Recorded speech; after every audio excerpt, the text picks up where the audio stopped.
ফুলের সৌরভ আর মানুষের গৌরব চিরস্থায়ী থাকে না, কিন্তু আমার মনে হয় আর্টিফিশিয়াল ফুল বেলায় তা থাকে, তাই না? আসসালামু আলাইকুম, সবাই কেমন আছেন? আমরা যারা আর্টিফিশিয়াল ফুল কিনি, বাসায় এনে সুন্দরভাবে ওগুলাকে যত্ন করে পরিষ্কার করে রাখি, তাদের মনে হয় অনেক দিন থেকে যায়, তাই না? তো বলছিলাম ফুলের সৌরভ আর মানুষের গৌরব। ফুল তো একদিন পচে যায়, নষ্ট হয়ে যায়, ঝরে যায়, কিন্তু মানুষের মর্যাদাও একদিন কমে যায়, তাই না? যে কোনো একটা অপবাদ, সব সময় তো সব মানুষের উপকার করা যায় না।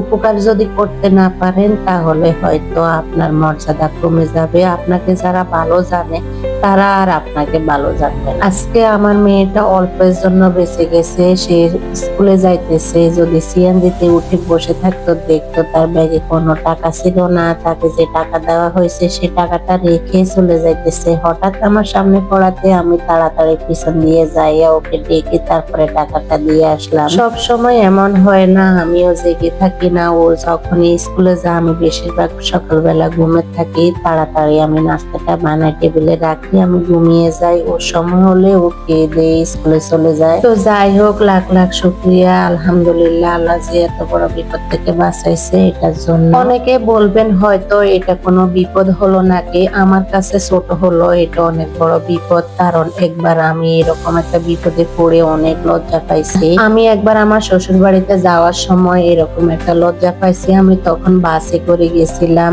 বাসে ওঠার পরে আমি দেখি আমার ব্যাগে কোনো টাকা নাই। টাকাটা আমি টেবিলের উপর রেখে গেছি, যে আর মনে নাই ব্যাগে নেওয়ার জন্য। আমরা 5 জন যাত্রী উঠছিলাম, কোনো 5 জনের কাছে কোনো টাকাই ছিল না, কারণ সবার বড় আমি টাকাটা বাসায় রেখে গেলাম। আমার বিকাশেও কোনো টাকা ছিল না যে আমি ওনাকে বিকাশ করে দিব। তারপরে ওনার নাম্বারটা আমাকে দিল। যেখানে আমাদের ভাড়া ছিল 50 টাকা করে, উনি আমার কাছে চাইলো 100 টাকা করে। মানে বিপদে পড়লে মানুষ আরো বাড়িয়ে দেয়। বাসের ড্রাইভার আমাকে উল্টাপাল্টা অনেক কথা বলছে, আমি তো কিছুই বলতে পারিনি। তারা এমন ব্যবহার করছে যে আমি টাকাটা মনে হয় তাদেরকে দিবই না। তারপরে আমার হাজবেন্ডকে আমি বলছি, নাম্বারটা দিছি, ও ঠিক মতন টাকাটা পাঠাই দিছে।